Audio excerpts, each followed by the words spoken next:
We're all living inside this invisible world. It's all around us, this chaotic, unpredictable soup of radio signals carrying our texts, our calls, our videos.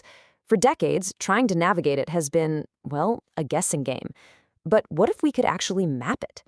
Today, we're going to look at how AI is becoming the cartographer for this invisible world, and it's doing it in a way that is truly revolutionary. Okay, so you've definitely had this happen, right? You're on a call, everything's perfect, you take 2 steps to the left, and poof, the signal just vanishes. It feels completely random, but guess what? It's not. There's a very precise science to why your connection just disappears, and it all boils down to one single fundamental challenge. And that challenge has a name: path loss. It's really just the sciencey term for a signal getting weaker as it travels from a tower to your phone. Yep, every single dropped call, every video that starts buffering, you can thank path loss for that. It's kind of the villain of our story today. So to really get a handle on path loss, you've got to picture this. Every radio signal is like a tiny runner on an insane invisible obstacle course. It is never, ever just a simple straight line from the tower to your device. The second that signal leaves the transmitter, its journey gets crazy. It gets soaked up by buildings, it bounces off windows, it's scattered by trees, you name it. Everything in our environment, especially in a packed city, just messes with its path. And that makes trying to predict where the signal is going to go a massive challenge. So it's no surprise that for decades, engineers have been trying to figure out how to predict all this chaos. You can kind of think of them as the very first radio map makers, trying to chart this invisible world with whatever tools they had at the time. One of the first big breakthroughs came way back in the 1960s with something called the Longley-Rice model. It was originally designed to predict how TV broadcast signals would travel over things like hills and valleys. And what was so clever about it was that it used statistical averages, basically really educated guesses, to estimate how much signal you'd lose. For its time, it was absolutely brilliant, a truly foundational piece of this whole puzzle. Over the years, things really split into two main camps. On one side, you had what are called empirical models, kind of like Longley-Rice. They were super fast, but not always super accurate, because they just relied on generalized measurements. On the other side, you had deterministic models. Now, these were the powerhouses. They used detailed 3D maps and real physics, a technique called ray tracing, and they were way more accurate. But here's the catch. They were painfully slow and cost a fortune. So you were stuck with this trade-off, right? You could have speed or you could have accuracy, but you couldn't really have both.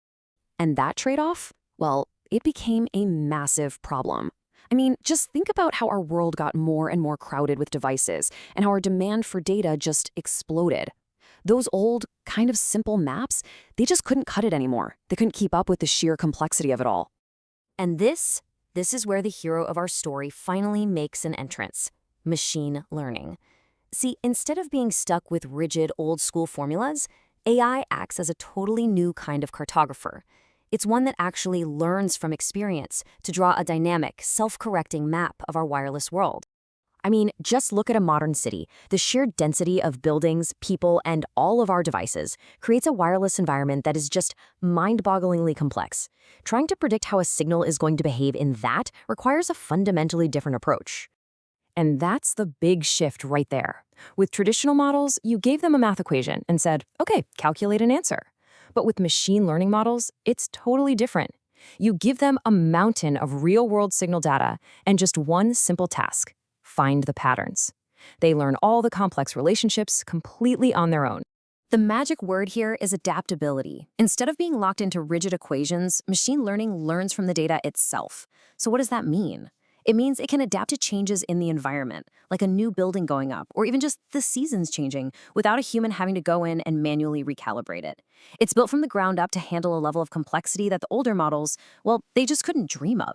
So how do you actually build one of these AI map makers? It's basically a 4-step recipe. First, you collect huge amounts of real-world data. We're talking signal strength readings paired with precise GPS locations. Second, you pick a learning algorithm, maybe something like a neural network. Third, you feed all that data to the algorithm to train it, which is just a fancy way of saying you let it discover all the hidden patterns. And finally, you test it and tune it until its predictions are ridiculously accurate. Okay, I know this all sounds a little abstract, so let's bring it right down to earth with a very real and very annoying problem: trying to get a good Wi-Fi signal in your backyard. And let's talk about the one thing that always seems to get in the way: trees. For radio signals, foliage is an absolute nightmare. The water inside leaves literally absorbs the energy. The irregular shapes of leaves and needles scatter the signal in all directions. And this effect changes dramatically with the seasons. Your signal can be up to 30% weaker in the summer when the trees are full, compared to the winter. Wild, right? How much weaker are we talking? Well, for standard Wi-Fi frequencies, dense foliage can cause a signal loss of 10 to 15 decibels. Now, to put that in perspective, a 10 decibel drop means the signal is 10 times weaker. That is more than enough to turn a perfect stream into a buffering mess. And it gets worse. For next-generation networks like 5G and 6G, which use much higher frequency millimeter waves to get you those insane speeds, well, for those signals, even a small bunch of leaves can act like a solid wall, causing complete signal blockage. And this is precisely why AI is such a game changer. As researchers Vasudevan and Yüksel put it, the major advantage of ML models is their ability to get super accurate in these kinds of complex, dynamic environments, like a forest that literally changes with the seasons.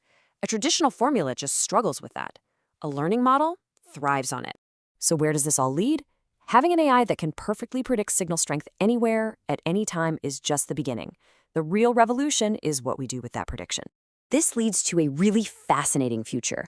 What if our wireless networks could use these AI maps to see the world in real time, to predict a dead zone before you even walk into it, and then intelligently reroute signals around it to keep you seamlessly connected? That's not science fiction. That is the future these AI cartographers are mapping out for us right now.